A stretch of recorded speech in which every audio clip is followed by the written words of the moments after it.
going up.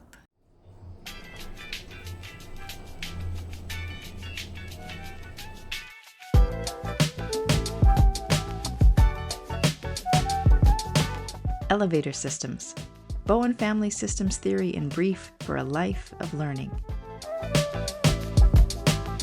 Welcome to a special episode of Elevator Systems, the podcast that looks at ideas from Bowen Family Systems Theory in brief and understandable ways.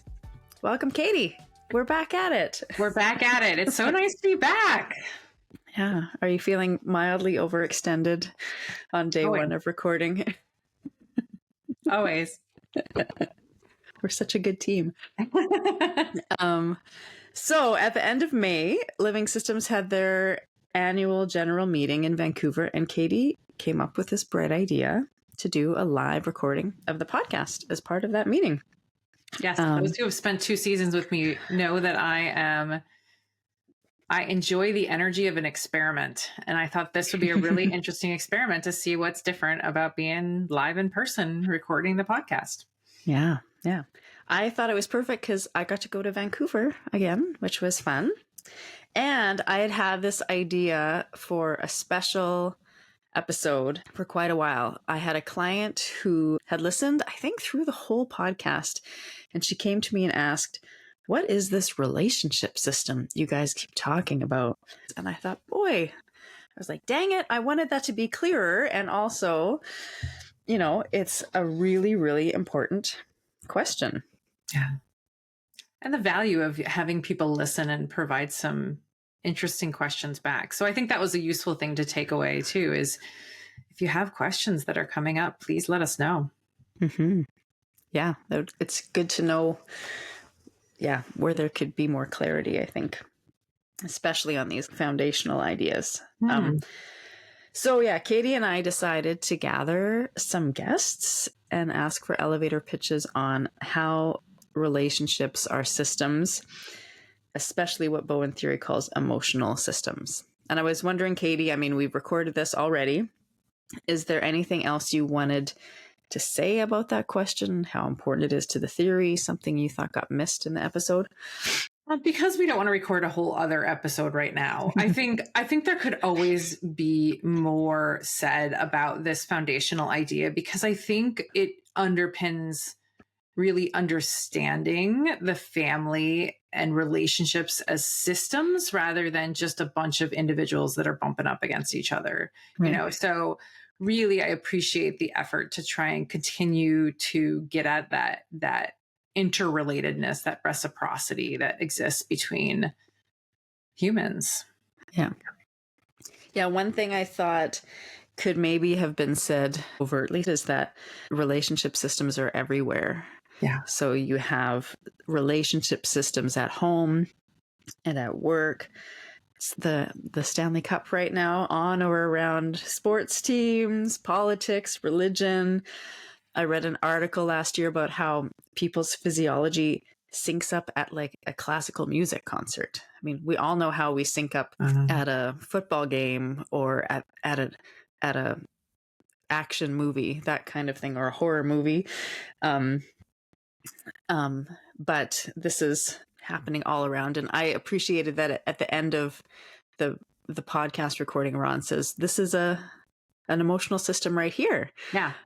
So I was curious, what did you notice recording live versus like alone in your office online? What was different for you? It's such a good question. And I don't know that I'll do a good job. It's a little bit like people ask me, what's the difference between doing therapy online and therapy with people in the room? And there is a difference. I think there's something about being able to make eye contact and see the full body of a person. I think there's something about us evolutionarily that there's a lot of information we take by being in each other's physical presence. So I knew there was something different about that. I think one of the things I would have noticed is I was a little bit more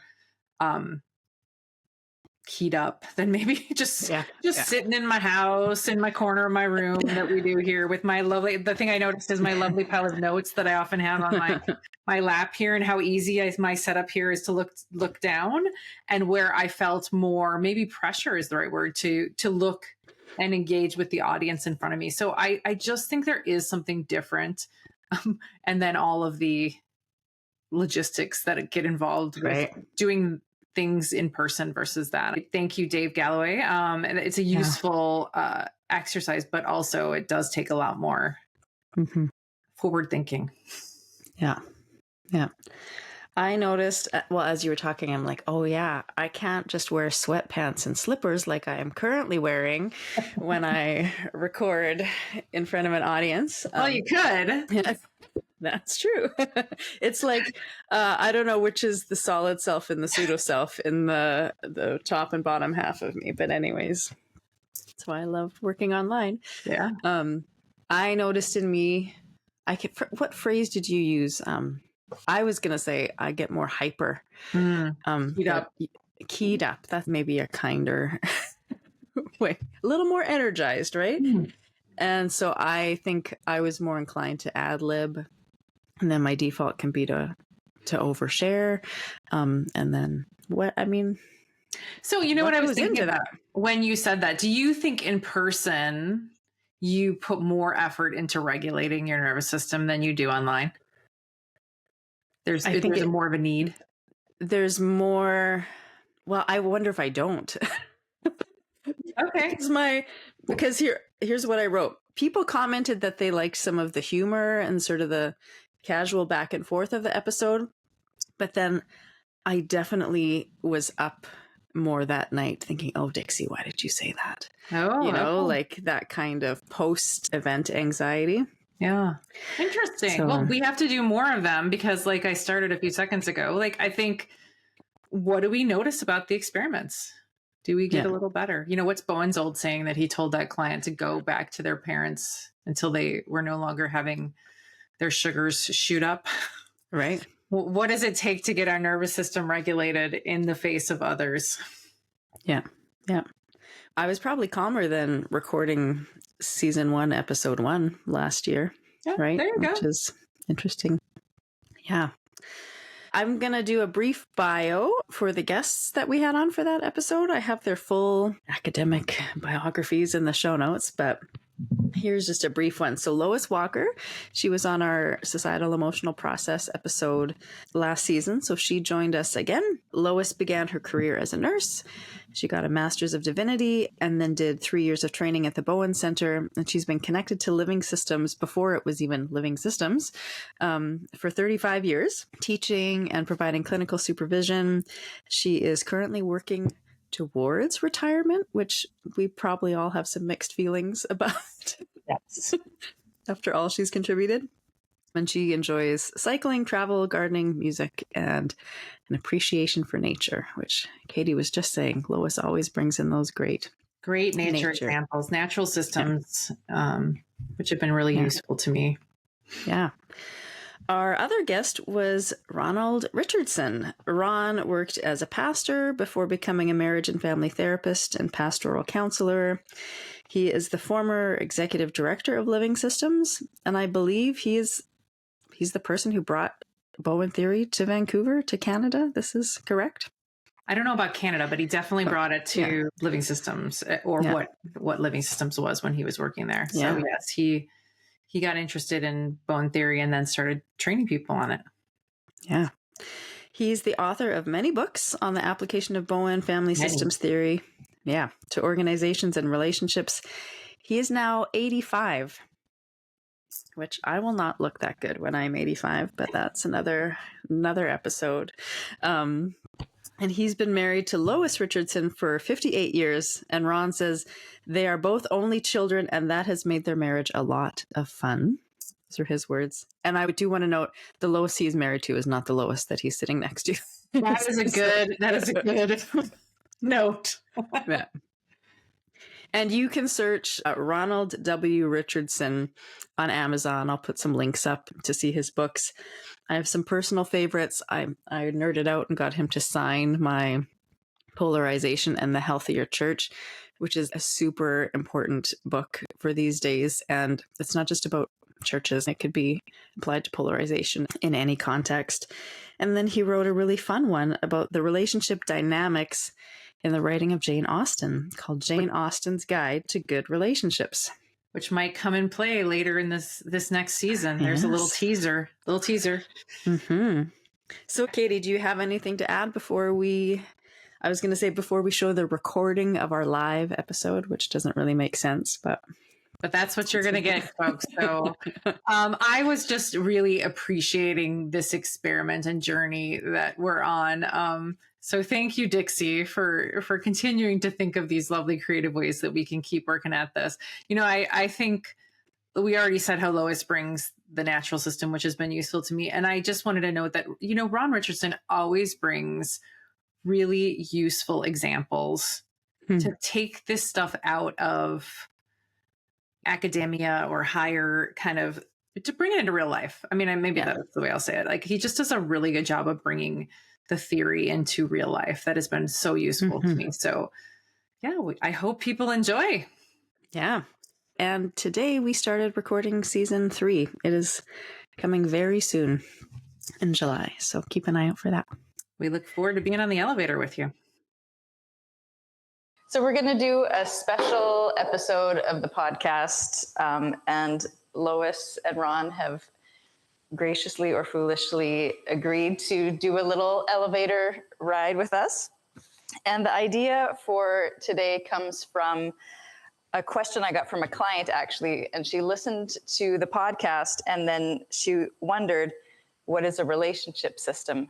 And I thought, that's pretty important to know if you've listened to the podcast. So I've asked the panel today to give an elevator pitch on what does it mean that relationships are systems, and specifically emotional systems. And so I wanted to just briefly before we start, I had a random email from someone from the Family Systems Institute this week, and she just happened to be searching the word emotion in family therapy and clinical practice. So she sent me the data, so I didn't have to do it. The word emotion, emotional, and emotionality is referenced 1,905 times by Dr. Bowen in that book. And in Dr. Kerr's family evaluation, it's referenced 1,679 times, 1679. And then John Butler has a chapter in the book, The Family Emotional System, where he says the concept of the family as an emotional unit is the chief finding of Bowen's family study project and remains an enduring contribution for family systems theory and practice. So a little bit of an important idea. So we'll go down the line with your elevator pitch on relationships as emotional systems. Ron. Okay. The emotional system that I immediately think of is family. My family, your family. When you go home and you walk in the door, they're your parents. Maybe it's a gathering with grandparents, uncles, aunts, siblings. You have had expectations as you walk in. You've had thoughts, you've had feelings about being there, who you're going to be close to, who you're going to be careful with. As you watch mom and dad and how they do their thing, you start to slip into the triangle of whose side you're on. All the things that you hoped would happen or feared would happen, that's the most immediate emotional system that we walk into. I had this as a 30-second pitch, so here we go. I timed it. I have used the expression wired together by life. The human is highly alert to, tuned to, the relationships and environment around them.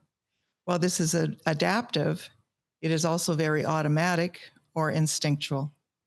The emotional system is faster than conscious awareness or verbal response. It is our physiology. It can be likened to a reflex in that it is automatic and very fast. All right, and I get to round us up here. So I observe the emotional system in relationships to be the underground network of connection between people. It is the attachment that we have to one another as a species. Our species, as of yet, cannot exist without one another. So I think this need for relationship has been programmed into us probably before our version of the species existed. In describing this connection, I used various words such as energy, sense, relationship, but it's the way we can know and respond to the other, as Lois just said, before it reaches our cognitive understanding. And I think I wanted to add this final part in connecting it back to the other concepts is that awareness in some relationships some people have a higher sensitivity or connection. And I think biology is one link that we look for to see this connection.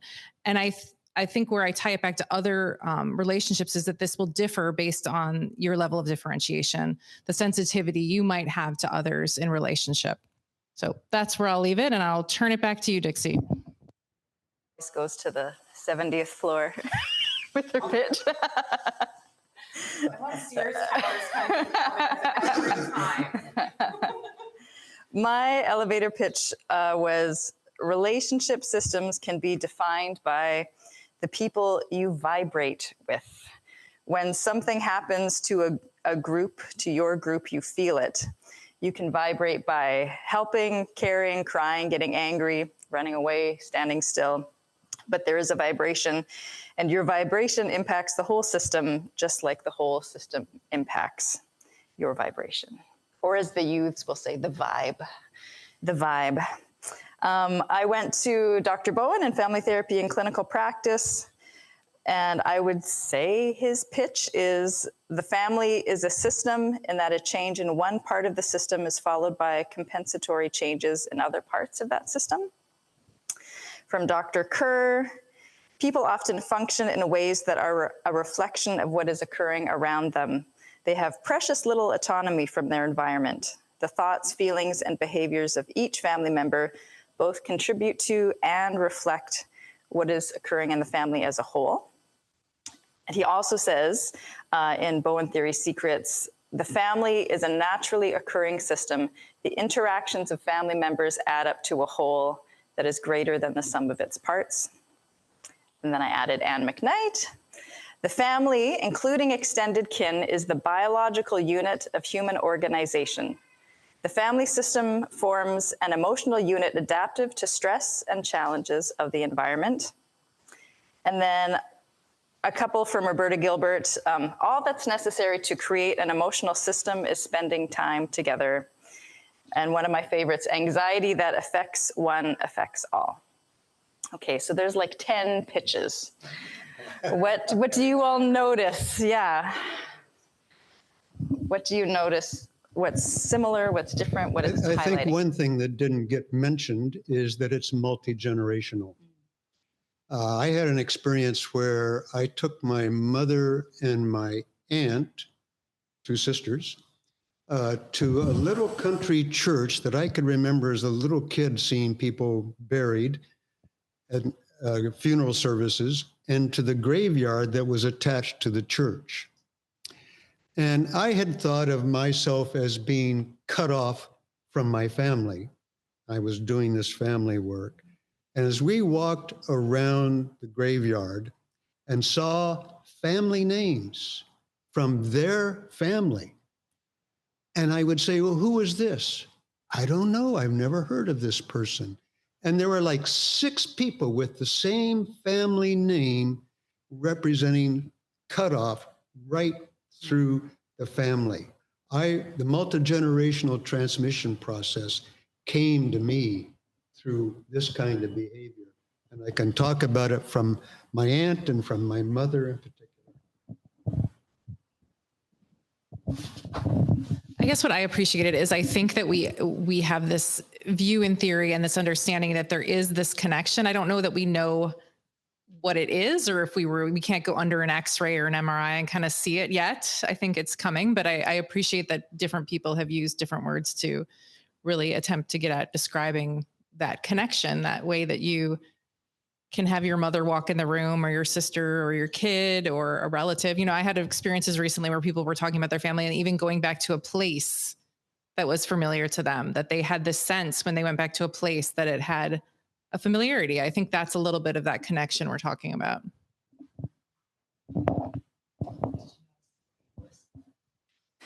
In all of the pitches? Well, I'm always interested in how it moves to the level of the family with sort of skipping the emotional system. I think about the emotional system as what unites us in our phylogeny, in our which is multi-generational history, but it's natural history. It's the natural systems as well, and I think that is so fundamental in Bowen theory, and what differentiates Bowen theory from other theories in terms of understanding how the feeling system is different from the emotional system. So I always like to punch up the emotional system as being sort of, as I've said, wired together, the kind of deeper physiology that organizes us and that we're responding to. And then out. Would it be paradigms or family stories or values like that also then begin to shape how the unit shows up in the world or adapts to stress and challenge? Go ahead. Well, I was just going to say yes and hand the mic over. It's an interesting thing where you have to hand the mic over. So I think of the feelings, our feelings are the tips of the iceberg. And emotionality is what we're often unaware of and just have very little sense that we are being activated by things that are kind of beyond awareness. But we do experience the feelings, but that's just a part of it. And I was thinking about, there's a lot of research that's coming up around the impact on our physiology of loneliness. So as we're talking about this connection is there, the research is being done about what happens to the system when the connection isn't there. So thinking about that. And I think we can see this. I mean, I was at a conference recently where I watched a woman talk about, from the corner of the room, a cutoff that she had from her Aboriginal family. And the woman at the base of the auditorium, you could almost see the connection between the two as she was bridging cut off from her culture. And I think there's something in humans that we can't name necessarily, but that is present. That wasn't my example, so do you want to move on to example? Want to start us off?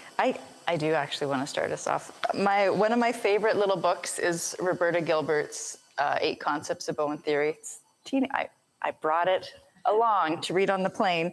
And she talks about her grandpa's cattle field. And she says the cows are peacefully grazing until one brushes up against the electric fence and begins to show their anxiety. And how soon do the other cows catch it? And it's basically immediate. And you can see the anxiety traveling through the herd. And she says, where anxiety travels defines the limit of the system. So the other herd across the road might notice, but they aren't activated in that same way. So I thought that was helpful to think through sort of what is the limits of the group. I have a favorite memory of her work in Extraordinary Relationships, where she described the lead horse in a stable recognizing a snake and watching, and how the lead horse managed itself. Sounds interesting in terms of how the anxiety spread through the other horses. It's similar. It's a similar analogy, but I think that comes at sort of level of differentiation, kind of individual functioning, and the value of that, or the contribution of that to the larger group, and how that lead horse managed itself was useful to the entire unit. That wasn't my example, but I will. I love my example. Do you want me to go? Yeah. Well, I chose something from nature because I think Bowen theory's richness is partly because of his rooting it in the natural sciences. And I chose something from Barbara McClintock. She was a Nobel laureate way back, but she described the response of the genome to challenge. This was her laureate research. She described the many sensing mechanisms within the genome which respond very rapidly to its environment. And I was interested in a study on Australian zebra finches that the finch sings unique calls to their eggs when it's hot out. In the research, birds that were incubated at higher temperatures grew more slowly when they had been exposed to the parental song. This adaptation led to higher reproductive success. In adulthood, those females that had been exposed to this song while incubating demonstrated greater reproductive success when breeding in warmer temperatures. Is that not cool? These findings suggest that parental birdsong, getting to your multi-generational process, can communicate environmental conditions to their babies before they hatch, and this is preserved into the next generation. And just a little anecdote, James Shapiro posited a systems view of the genome. He stated that cells do not act blindly. Cells are continually adjusting their actions, their biochemistry, their metabolism, their cell cycle, sensing what is going on inside and outside. It just, to me, is so profound to think about this at a cellular level, at a genome level, that it's operating at all levels of complexity. I was going to talk about starlings, but since there's been a lot of talk about birds, maybe I also mentioned, I learned, so I don't know much about it, but the, I'm going to destroy this word, mycorrhizal network that exists, the fungus that exists between trees. I listened to a presentation talking about all the connections that network below the ground communicates danger and shares resources.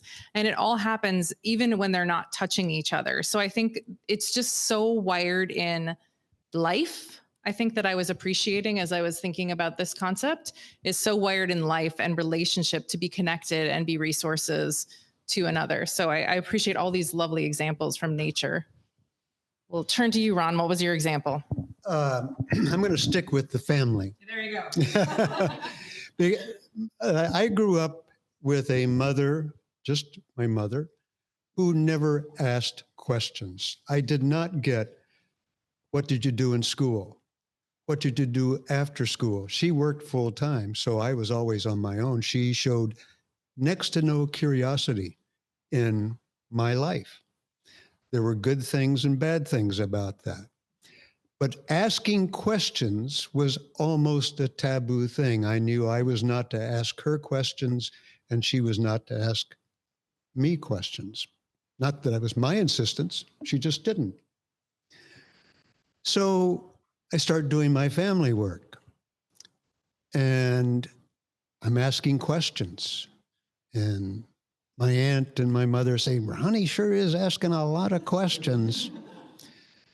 And one time, Mom came up from Los Angeles, and I told her I'd like to make a videotape of me interviewing her with family questions. I'd like to show the tape to my students. She said, okay, because she'd warmed up with some of my questions already. I showed her some before we started the tape. And I asked her, so you've seen some of my questions, how do they seem to you? She said, nosy. I said, well, is it okay if I'm going to be nosy? She says, we'll see. Anyway, I jump into it. I just start asking questions. Questions like, how do you count for your 4 marriages? People are going to see this. And she understood that. So we're going along. And at one point, my mother, who never showed emotion in front of me, started crying. Still with me. She started crying. I gave her Kleenex, of course. And I said, Mom, what's going on? She said, I so wish I could have done this with my father. So it was a demonstration of how the disconnectedness, the distance, the lack of connection ran through the generations of this family. And I'd always thought that was just me, but I was a part of a bigger thing that I didn't understand. Do I remember correctly you telling us that one of the reasons your mother didn't ask questions because she was bombarded with questions, and that was the antithesis of that? Yeah. That's right. She resolved that when she had a child, she would never do to it what had been done to her. I mean, it's so often. So she ended up feeling uncared for, and I, in a way, ended up feeling uncared for. Just transmits right down through the generations. My other example is music. I come from a very musical family all through the generations and into my kids as well. And maybe that explains my like extra sensitivity, which is very useful when you're trying to like, oh, are we gonna sing louder? Are we gonna play louder now? Are we gonna play quieter now? And recently, whose birthday? Where?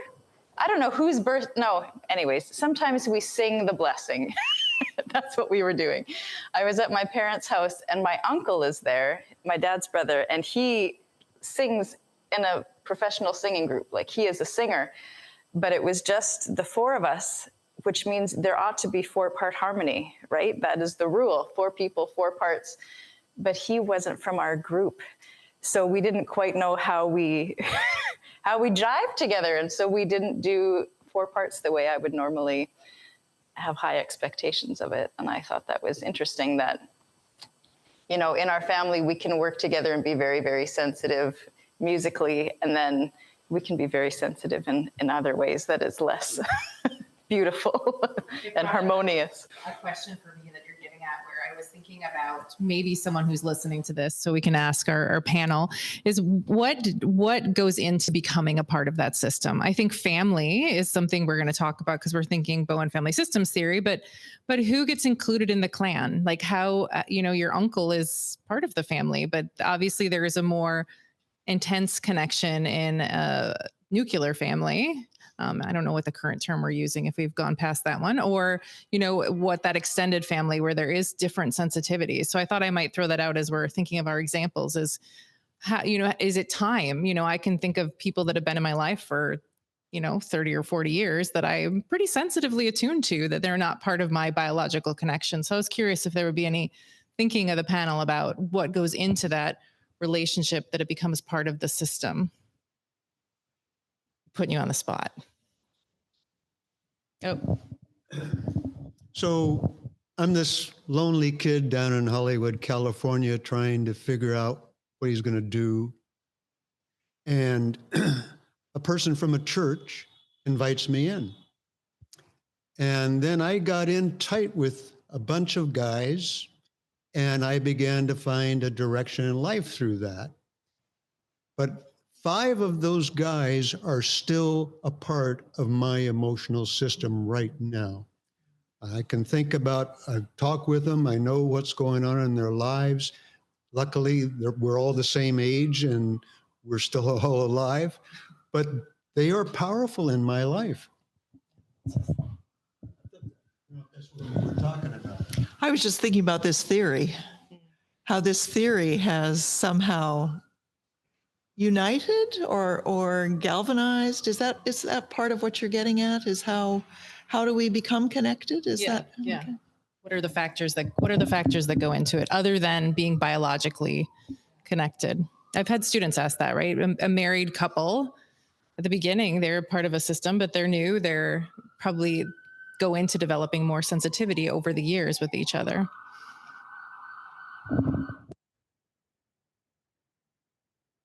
We'll see if that's. Tell me, do you want to figure out the next question we should be thinking about? One of the questions was, how does this idea of an emotional system, how is it foundational to the other concepts? we don't need much time for that. Well, actually, I thought the intensity of the emotional system animates all of the other concepts. That I said the intensity of the emotional system, both within an individual, so my arousal, and between me and my mate, and among a family unit, will predict how each of the concepts get expressed and how and where symptoms will emerge. That's how I thought about that question. I think it's embedded in every. I mean, I can give a quick one on this one because I just thought it's where you see, I think the other concepts are where you see the emotional system. You know, where I'm looking at a family, when I meet a family, when I'm looking at my own family, the other concepts help me see how the emotional system is working in those relationships or what it looks like. So that would be my quick answer. Oh, I just lost my thought. Oh, no. Well, we're all dealing with these forces of togetherness and the life forces of togetherness and individuality. And so as we try to run our lives in families and close relationships, we are dealing with those two forces in that one dyadic relationship, but also throughout the whole family. So that's where triangles come out. And triangles are trying to find out who's on my side in the family and who isn't, who's my enemy, who's my friend. I'm an only child, so I never got to have that luxury.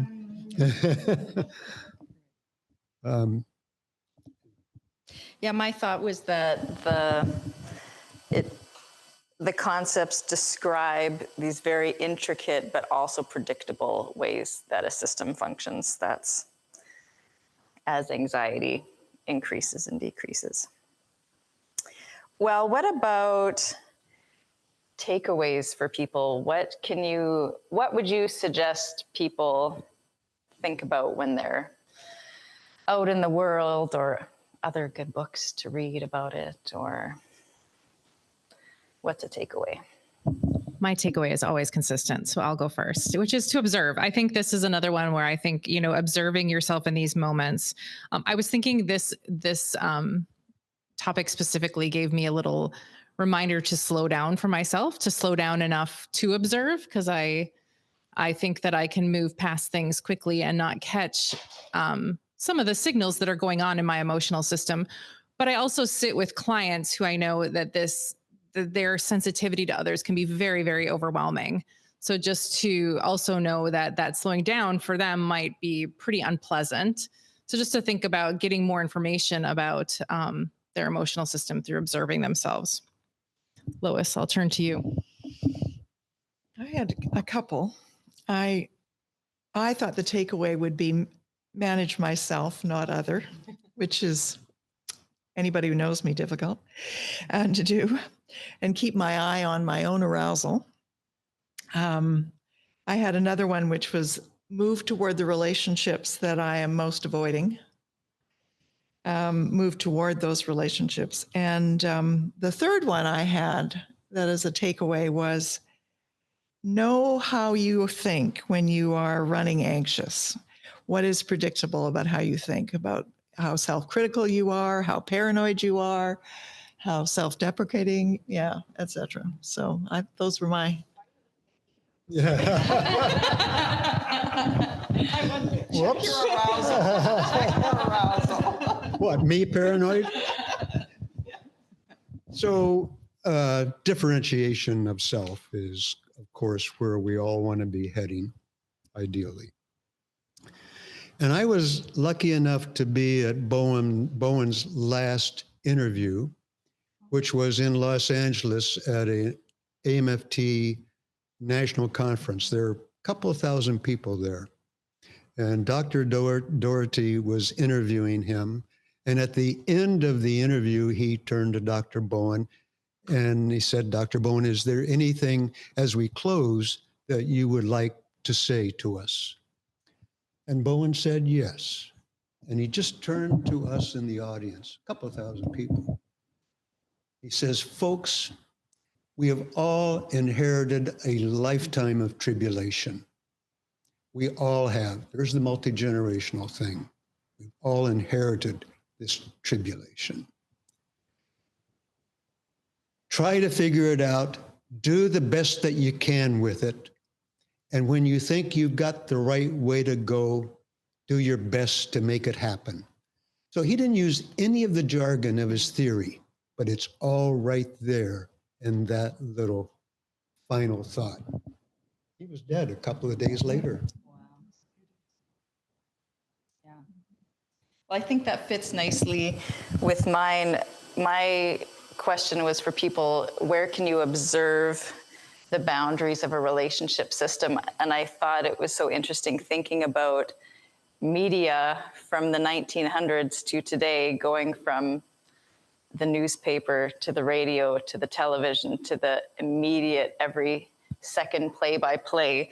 And what does that mean in terms of the global community, our global connection, which is I think very different than the way people lived 100 years ago. So, yeah. Anything else? Last chance. I just think this, we sit here and talk about systems, and I appreciate your client's question. Yes. And I think that this idea really helps keep my thinking in the system, not to look in the inside of the person or to look at me in isolation, but really it helps with the discipline of keeping the systems focused. So I appreciate the question from your client to get us thinking about this. One other thought. This is an emotional system right here, right now.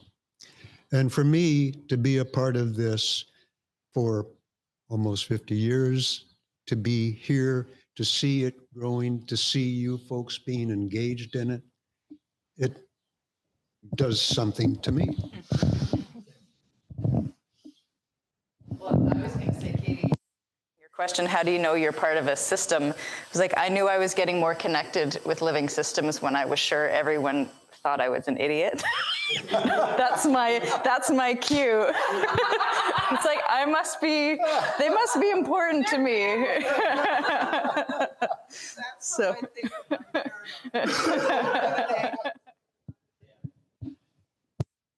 Yeah, well, thank you for joining us with your thinking today, Lois and Ron. I think it's an interesting topic, especially these days. And as I do each episode, I invite people to leave the elevator and see what they notice as they go out into their relationships. This podcast is produced by Living Systems, a nonprofit organization in Vancouver offering counseling and training programs in Bowen family systems theory across Canada.